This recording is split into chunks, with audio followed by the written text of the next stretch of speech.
Hi, my name is Peter. I normally play trumpet with the Lake Washington Symphony Orchestra, but today I'll be talking about the piano, which is actually my first instrument. I was introduced to the piano when I was about 4 or 5 because my parents had it in the house when I was born, but I didn't really play it until I had actual finger work enough to dink out a few notes. I started lessons probably later in grade school. I think they figured it was something that I could do that wasn't sports because I didn't like sports. But I kept taking lessons and music just sort of grew inside of me through the instrument. I really think of the piano as like the king of instruments. It's the most versatile. You can, with a single instrument like this, you can play the most notes at once. You can get great volume control, all sorts of stuff, and it also has an enormous amount of great music written for it, just for it, and it's used in ensemble music all the time. So learning the piano, even knowing a little bit of piano, is very useful. The piano was developed from earlier keyboard instruments in the early to mid 18th century. It's the 1730s, 1740s is when the first models came out. Earlier instruments of this type were like the harpsichord or the clavichord, which could get some volume but had no dynamic control. So the sounds were all the same volume, which is inconvenient for music if you're trying to be expressive, because I can talk very loudly like this, or I can talk very softly like this, and that has a big effect on music too. I mean, you listen to any music at all, you'll see that. So when they invented the piano, originally called the forte piano, which in Italian means strong, soft, they wanted something that could get the full dynamic range, and they kept improving it and improving it and improving it, and now we have this full concert version. The piano is a box of metal strings that are hit with hammers that have felt on the heads. There's 88 sets of strings. In the lowest strings, it starts with 1 string. When you get to the middle, it goes to 2 strings per note, and then there's 3 strings per note for the upper half. And the strings are strung very, very tightly. They're in order to be hit in the way that will make a note resonate. There's actually a few thousand pounds of pressure inside of a grand piano like this. So they're very, very high-tech instruments in that way. The exteriors are made out of a very good hardwood, like maple, and then the strings are strung across a metal frame over a thin, flexible piece of wood called a soundboard. And so if you were to sit around and just hit an object in your hand, like you hit 2 spoons together, you might hear something, but the sound is not going to go anywhere. A soundboard is something that will vibrate along with the strings. All sound is vibrations in air. So the string vibrates and then the soundboard vibrates under it. And the way it's built with the piano, it makes the sound more full and loud. And so it comes out here and then it would knock off of the lid and go out into the audience like that. So you get a great big sound out of a piano when played fully. The strings are hit with hammers, and the hammers are operated by a complicated mechanism, which I can't really show you, but I operate that with these keys here. There's 88 keys, and the keys are each for 1 note in the chromatic scale. The chromatic scale is, you may know, C major is 1 scale. The chromatic scale is where they took every note from 1 C to another C and broke it into 12 equal parts, like that. And the range that they have in a piano is about yay long for the keys. And the point of this is not only to get a huge range for the pianist to play, which I'll demonstrate, but it's also about as far as you can go in either direction, high or low, where humans can actually know what the note is. They can hear a sound beyond that, but it doesn't really sound like anything. So let me show you all 88 keys.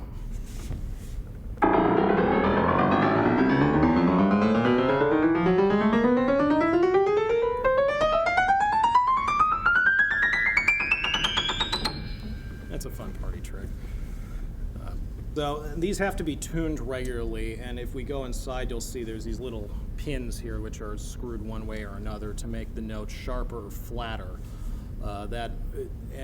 Because you get little groups of strings up top with 3 strings per note, that's really important. Pianos have to be tuned basically once every few months, depending on where they are. It's a lot easier with a wind instrument or a string instrument where you can just tune it on the spot, with your hands. But you need special tools to tune pianos. You need someone who's trained to do that. And a really good tuner can just start with one note, getting that in tune, and then they can tune the entire piano with no other tools. Really good tuners. So we were all asked to talk about our favorite composer, or the composer that we liked the most as a child, or the piece we liked the most when we were younger. When I was in middle school, I became totally fixated on Claude Debussy, a French composer of the late 19th century and early 20th century, who wrote not only stunningly beautiful music, but also had ideas which were really creative and became famous for their creativity and kind of kick-started what we think of as modern music in the 20th century. An incredibly important figure. And his piano music is very challenging at times, but is more beautiful than anything you've ever heard. And I still treasure in my heart many years later. The piece that I played the most when I was younger, partially because it's a little bit easier than some of his other pieces, but also because it's so beautiful, was one of a set of preludes he wrote in about 1905, 1908. The full set takes about an hour to perform, but we're just going to talk about one. This was called The Sunken Cathedral, or La Cathédrale Engloutie in French. It's based on a legend from the Breton part of France, so this is the northwest corner on the shore, about a cathedral that sunk into the sea. And then, if you're lucky, on some days, you can still hear its bells ringing from under the waves. And he was really fascinated by this and decided to write a sound picture, essentially, on that idea. And you can hear not only water and the depths of the sea, but you can hear the church rising out and this sort of glorious hymn with these huge bells come forth, and then it recedes again, and you're just left with a little bit of the tune at the end. It's a very powerful piece, so I'd like to play that for you today.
of all the things I've done in my life, music has never given me a single regret or hesitation.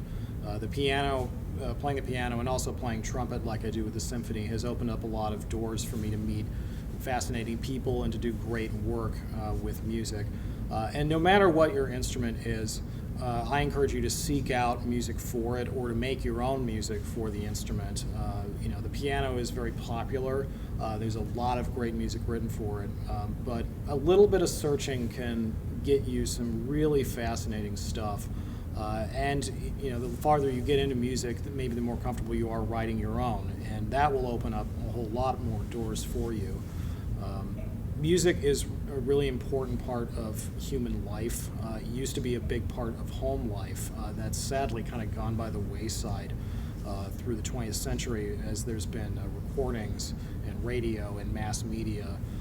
But I'd really like to see people bring it back into being in the home. And a piano is a great way to have that, and you don't have to have something this big. There are smaller models, or you can have a keyboard, an electronic keyboard, or any instrument you like. But I encourage you to try to bring music into your life in some way. It's so enriching, and it really fills your soul in a way that a lot of other activities just don't. My name's Peter again. Thank you for joining us for the Lake Washington Symphony Orchestra, and I bid you a good day.